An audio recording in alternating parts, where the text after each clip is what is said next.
ఓం శ్రీ గురుభ్యో నమ. హరి ఓం. స్త్రీని వశపరుచుకునే వాళ్ళమ్మ. ఏకపరిమితం పరిపూర్ణం స్వాధీనం మంత్రం జపిం ఏకపద్మహరణం శ్రీ ఆకర్షణం ఏకపరిమితం జీవితాంతం ఏకవచనం ధర్మనక్షత్ర వాహనం సంహరణం యాగం శ్రీ ఏకవచనం.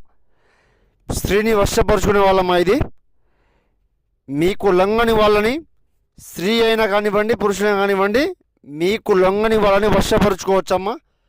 పరిపూర్ణం ధృవీకరణ మంత్రం ఏకపరిమితం జీవితాంతం ఏకవచనం సంహరణం పరిపూర్ణం ఏకకర్మ వాహనం. స్త్రీ పురుష వశ మంత్రం పరిపూర్ణం ఏకకర్మ దాటి మరణం పరిపూర్ణం స్వాధీన మంత్రం. మీకు జీవితాంతం కల్వశం లేకుండా బాధ లేకుండా చేస్తానమ్మా. ఏకపరిమిత మంత్రం అమ్మా ఇది. మీరు స్త్రీని వశపరుచుకోవాలనుకుంటే గురువుని సంప్రదించండి. పరిపూర్ణం మంత్రం చేసి ఏకవచనం చేస్తానమ్మా. దీంట్లో ఎలాంటి మార్పు ఉండదు. స్త్రీ నమో కాళీయే ఏకవచనం సంహరణం యాగమమ్మ. శ్రీ గురుభ్యో నమ. హరి ఓం.